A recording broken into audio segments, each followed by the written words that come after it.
Hello and welcome back to my FPL channel. I am FPL D-Unit and today you're here for some more preseason content. Today we look at the best midfielders to buy across every single price point. Yes, I've got you covered. I've come up with the best four options at every single price point for midfielders. Let me know in the comments if I've missed someone out that maybe you think should be in the top four. And I haven't always gone with the most popular. I think some of the most popular assets actually shouldn't be in the top four for their price points. Again, smash a like on the video as well. And if you haven't already, please smash the sub button. That would definitely help me continue to grow. And thank you to everyone that is currently subscribed. We've just hit 2,000 subs yesterday. So I can only say thank you again for your support and let's go.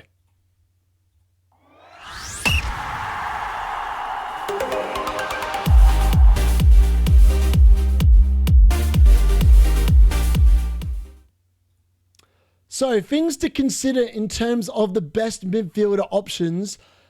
The three key things that I always look for are fixtures, form, and points.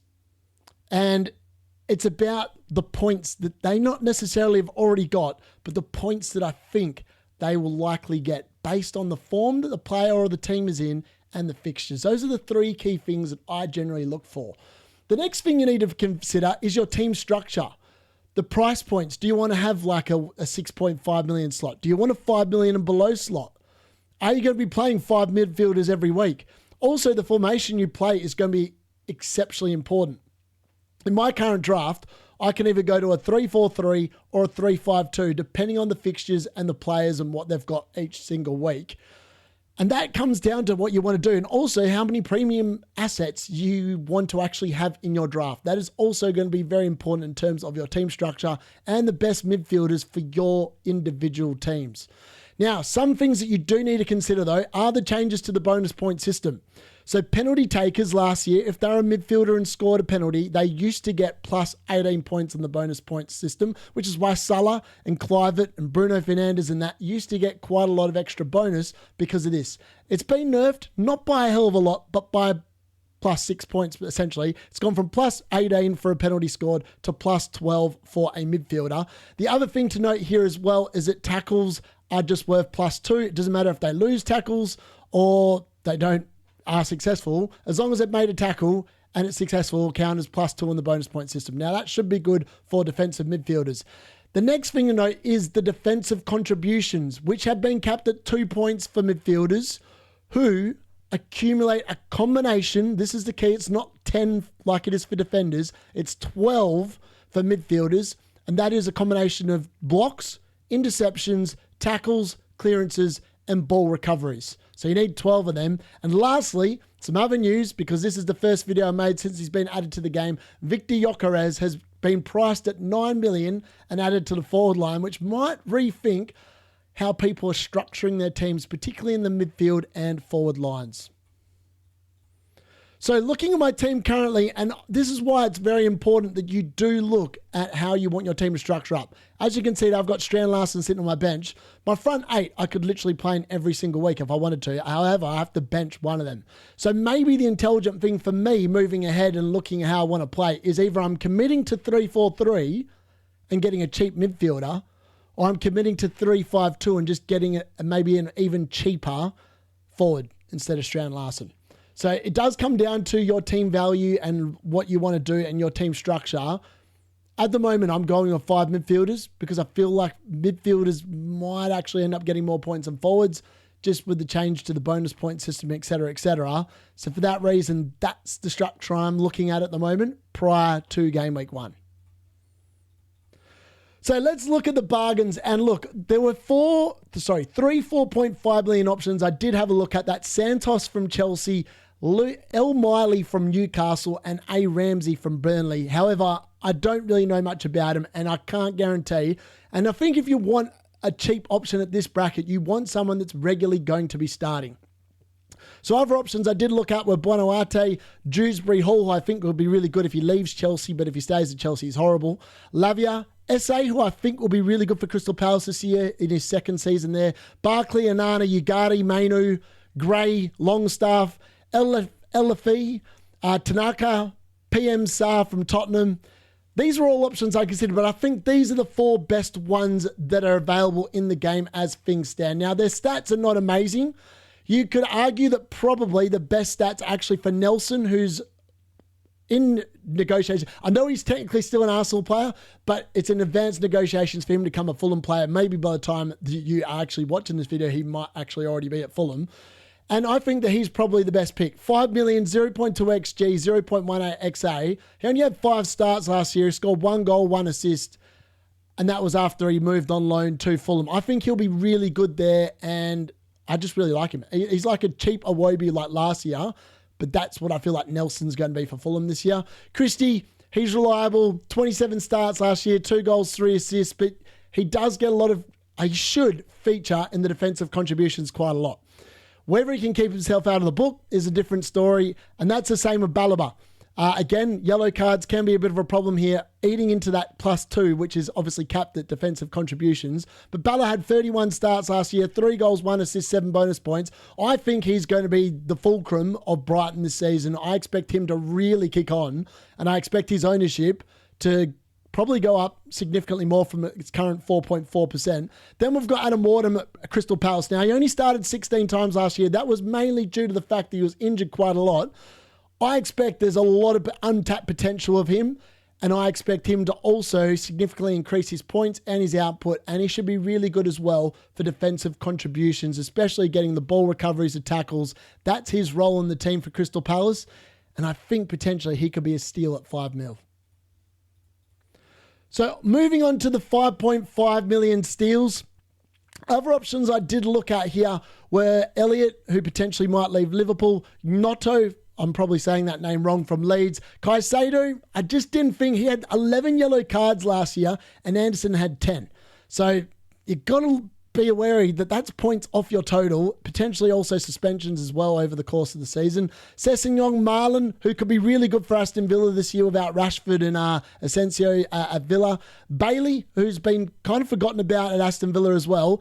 Jay Arias is considerably unlucky not to make this the front 4 here. I just don't know how well he's going to settle into Wolves, but he should be a really good asset. And Alcaraz, I expect him to kick on at Everton as well. So all options worthy of your consideration. But the 4 I've gone with here are Reindeers. 30 starts last year in Serie A, 10 goals, 4 assists, 0.29 XG, 0.18 XA. If he doesn't get pep rouletted all the time, he could be great. Tonali, obviously, he had that ban at the start of last season from the gambling the year before. 28 starts, he ended up with 4 goals, 2 assists, 10 bonus points.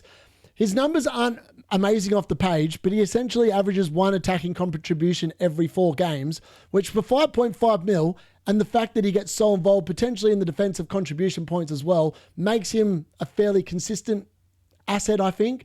Anderson, Nottingham Forest, the way they play, this dude will rack up the defensive contribution points. I think he's almost at the top of the leaderboard, very close with Balaba at the 5 million bracket in terms of that, and Caicedo. So again, 33 starts, pretty consistent, 2 goals, 6 assists. You're not buying him for that. But again, the defensive contribution points, he's just going to keep ticking away. If you just want that 5th midfielder spot and occasionally you might need to rely on him, he's a really good asset. Then Adringa. Now he's been signed. He's on loan from Brighton, has gone to Sunderland. I could be wrong. Maybe they bought him. I'm not sure. 2.9% ownership. His stats are really good. So 0.21 expected goals per 90, 0.23 expected assists per 90. Only had the 12 starts last year, but did get 2 goals and 3 assists. So again, he's another one, especially with those early fixtures for Sunderland, that you probably could look at to start in your team.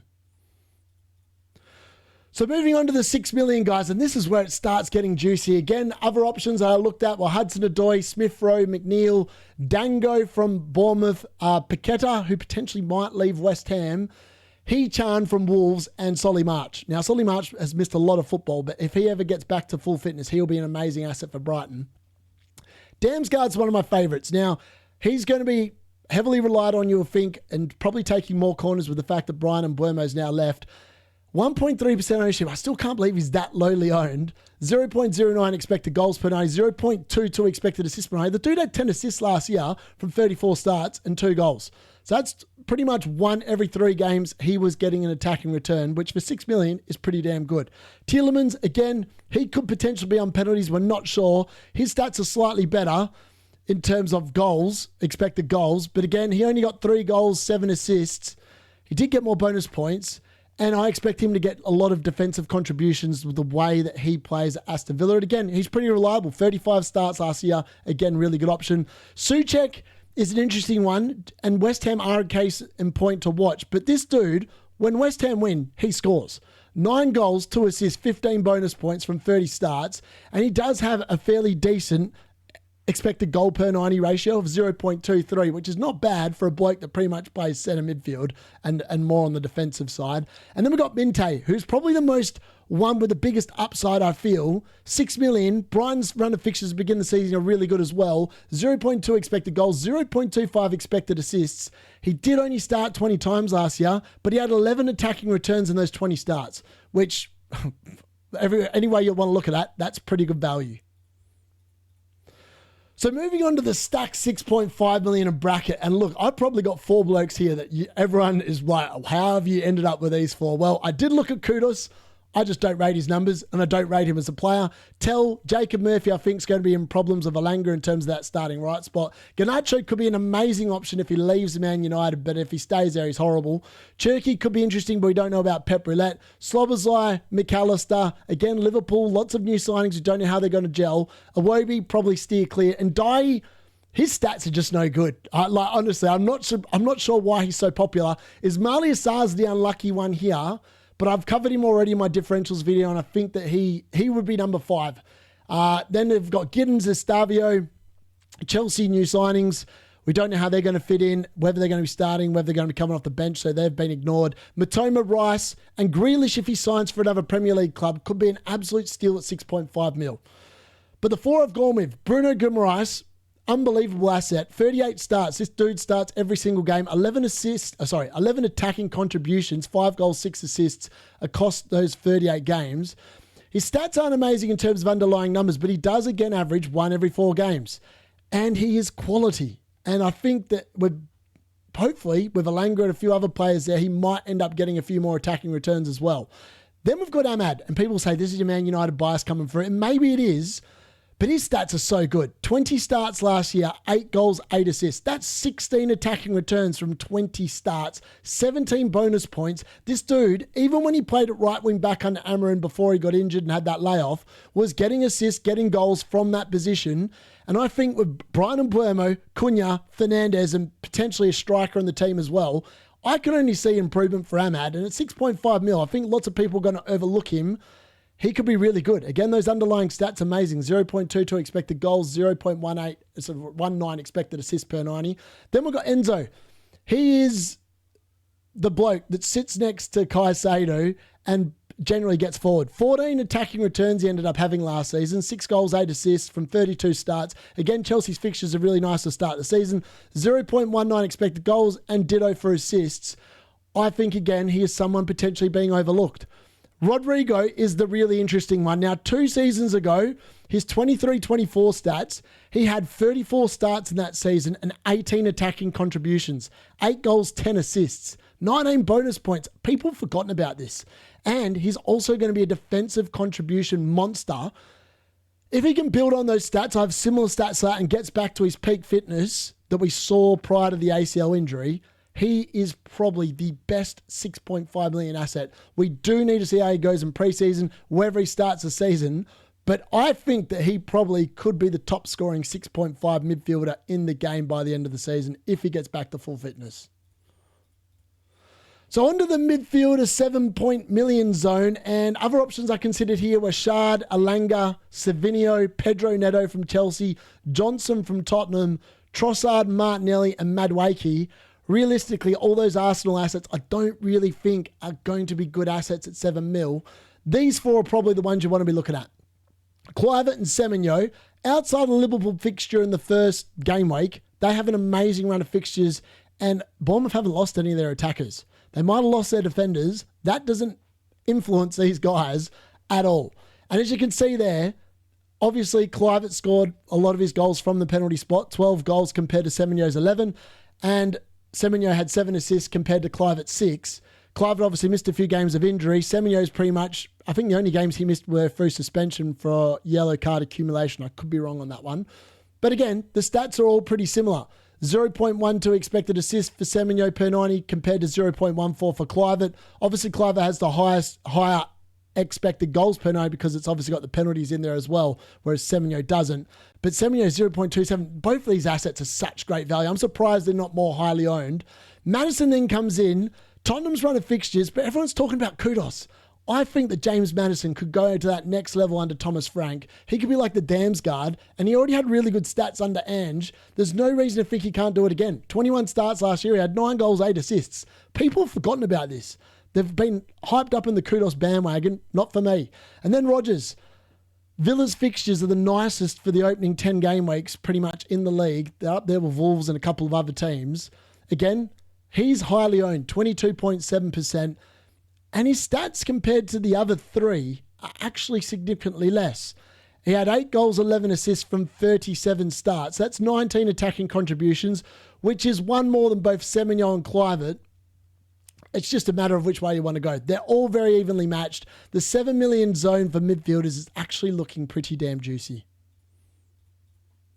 So on to the Fab Four. There's only 4 players at the 7.5 million price point, and they are Eze from Crystal Palace, Gordon from Newcastle, Gibbs White from Nottingham Forest, and Gakpo from Liverpool. Now, if it wasn't for the fact that there was a 5th, Gakpo probably doesn't make this list. I don't think he's actually a very good option, even though his stats are pretty good. 23 starts, 10 goals, 5 assists, 0.33 expected goals per 90, 0.18 expected assists. The opening run of fixtures for Liverpool is no good. And I don't know how he fits into the new team of all the new signings that they've got, and maybe Isaac joining as well. Gibbs White is going to be the Nottingham Forest talisman. No doubt about that. 0.2 expected goals per 90, 0.15 expected assists per 90. He had 7 goals, 11 assists over 34 starts. That run of fixtures for Nottingham Forest is quite nice to start the season as well. So again, he's someone you could definitely go to. Gordon is obviously Eddie Howe's favourite. Doesn't look like he's going to be leaving, unlike potentially Isaac. Again, his numbers are pretty good. 0.3 expected goals per 90, 0.18 expected assists. He did have a few fitness issues last year, only the 28 starts and only the 12 attacking contributions, which was interesting as well. And then we've got Eze, probably the pick of the 4, to be honest with you. 0.36 expected goals per 90, 0.16 expected assists per 90. Already been on target during preseason. 31 starts and 16 attacking contributions. It's just that middling run of fixtures to open for Crystal Palace, which has got my doubts about him at the moment. On to the 8 million club, and again, there's only 4 of these blokes, and I think that all 4 of these are actually really good assets. Obviously, Luis Diaz is at 8 million as well, but he's going to be leaving, probably signed by Bayern Munich by the time you're probably watching this video. Cunha and Mbeumo, new signings at Man United. Now, if you look at their stats, fairly even. So 0.3 expected goals for Cunha compared to Brian Mbeumo's 0.33. And then Cunha's 0.18 expected assists compared to Brian Mbeumo's 0.24. Now, Brian Mbeumo is going to lose at least 5 goals off that 20 because he's no longer on penalties. Bruno Fernandes will be taking them. The assists are all pretty similar. Obviously, the bonus points, they're all not going to be getting the same bonus points because they're playing in the same team now. Cunha was a little bit more, he was suspended a few times and injured. Brian Mbeumo's just a fitness machine. 38 games started last season. Dude was ever present for Brentford, so hopefully he can do the same for Man United. Again, fixtures, game week 1, game week 4, game week 5, and game week 8. Not ideal for Man United, which is why they're probably lower owned than what they potentially could be. But if Ruben Amorim gets that team clicking, these guys could be amazing assets at 8 million. Then we got Odegaard. Now, 2 seasons and 3 seasons ago, people forgot how good Odegaard actually was. Last season, he definitely had an off season. That might be because of the fact that Saka was out injured for a long time as well. 26 starts he had. Obviously missed 12 games himself for that hamstring injury. 3 goals, 9 assists, which is still not bad considering the lack of games he did start and play. Again, his numbers aren't too bad. 0.19 expected goals per 90, 0.26 expected assists per 90. He's going to have Victor Gyökeres in front of him. He's going to have Saka back in the team. He's going to have some other players there to help with the defensive side. It could be, Odegaard might be the one being completely overlooked. A bit like Phil Foden. People are still wary of Phil Foden, but 2 seasons ago, Phil Foden was incredible. And if he gets back to that form, he will be such good value at 8 million. Like, he'll massively go up in price. He's currently in my team for this reason. If he doesn't get pepper that and it looks like he's going to start the season, I think it'll be great. Again, 20 starts last year, 7 goals, 6 assists. That's 13 attacking returns, 20 games. He didn't even play that much last year, but when he did, My God, was he good. Then we've got the 8.5 million options. And 2 of them are fairly new to the league, and 1 might be leaving before the season even starts. Son's stats actually really surprised me. I couldn't believe this when I was doing this research. So he had 0.31 expected goals per 90, 0.21 expected assists per 90. He had 24 starts last season and got 7 goals and 10 assists in those 24 starts. I was like, wow, that's 17 attacking contributions and 24 starts. And again, Tottenham's run of fixtures is really good. Now, if he does stay, he is definitely a good option for their opening run of fixtures. Again, up there with Maddison. And Thomas Frank said some encouraging stuff about him as well. So maybe he does actually stay, but I'm still kind of expecting him to leave. Then we're left at the other 2.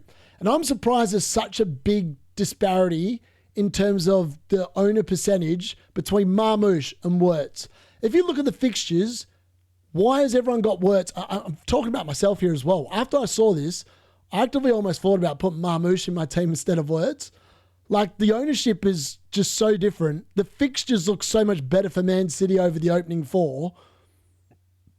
And when you compare the numbers in general, Wirtz is phenomenal. Last season, 25 starts, 10 goals, 12 assists. That is incredible. 0.36 expected goals per 90, 0.36 expected assists per 90. The dude literally got 2 attacking contributions every 3 games. Like, it's really good. Really good numbers. Liverpool have obviously got a great player, which is obviously why he's got 34.9% ownership. But we look at Marmoush. The dude got it done, pretty well done. He was averaging a goal every 2 games. 14 starts since he came in January, obviously, from Eintracht Frankfurt. 7 goals, 1 assist. That's pretty damn good. Again, expected goals per 90 of 0.41, higher than the other 2, and 0.13 expected assists. And you would expect him to get better with Haaland being hopefully back fit for most of this season. And then lastly, we've got the premiums. Now, I've counted Bruno Fernandes as a premium because he is 9 million. These are the only guys that are over 9 million, and I didn't want to do one for each different price point. And they are probably the talismans of their 4 clubs. So we've got Bruno Fernandes has been the heartbeat of Manchester United ever since they signed him. His stats are just incredible. Saka, obviously brilliant for Arsenal. He might be off penalties this year, which might diminish his appeal, but I think having someone that can actually finish his chances will actually end up benefiting him in the long run rather than not benefiting him.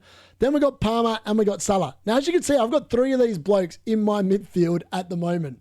If you go back and look at my team at the beginning of this video, Bruno Fernandes is in there because, 1, he plays 90 minutes every game. They've got no Europe. He's not going to be rotated.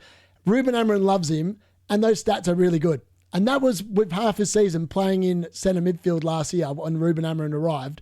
Plus, Bruno's actually not too bad for defensive contributions, so we can expect him to rack up quite a few +2s as well, which needs to be, especially in that Arsenal and Man City game, I would expect Bruno probably to be racking them both up in those 2 games, charging around the pitch. And again, he's on penalties, and Man United do get penalties, and I think with the better players in that team, that means that Bruno Fernandes hopefully will have more assists as well. Saka was injury prone last year, let's be honest.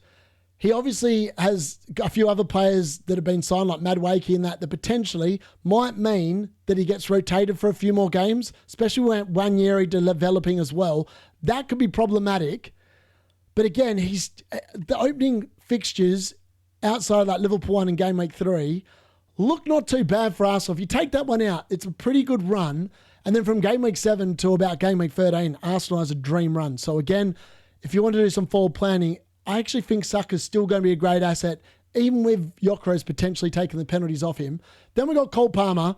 If he plays like he did at the Club World Cup, particularly the last 3 games in the knockouts, he's back to his best. He's back to the bloke that can keep 4 goals and a half, no problems at all. Again, the stats there are really good for Palmer. 0.47 expected goals per 90, 0.27 expected assists. It's pretty much mirrored the other way around for Saka. So 0.36 expected goals for Saka, 0.41 expected assists. But they've got nothing on the Egyptian King from last year. There's a reason why he's 14.5 and he's owned by 56% of the comp, because he got 0.66 expected goals per 90, 0.24 expected assists per 90. That's 0.9 XGI per 90 minutes. That's almost an attacking contribution every single game. And last year, he got 47 attacking contributions in 38 games. Unheard of stuff, broke his own record. Again, the fixtures aren't that good though.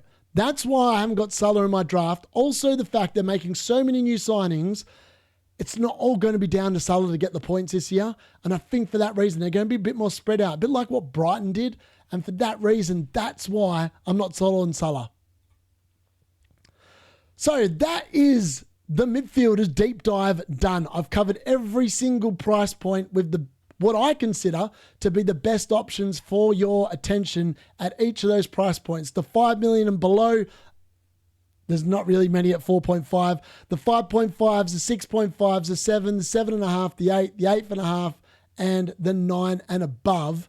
Let me know what structure you've got in your teams and which potential players that I might have just suggested here that have got you rethinking about how you want to set up your team. I'm intrigued to know if this has been beneficial. Please let me know in the comments if it has. Before you go, smash a like, and if you haven't already pressed subscribe, please press subscribe, and I'll see you again soon. I've been FPL D-Unit.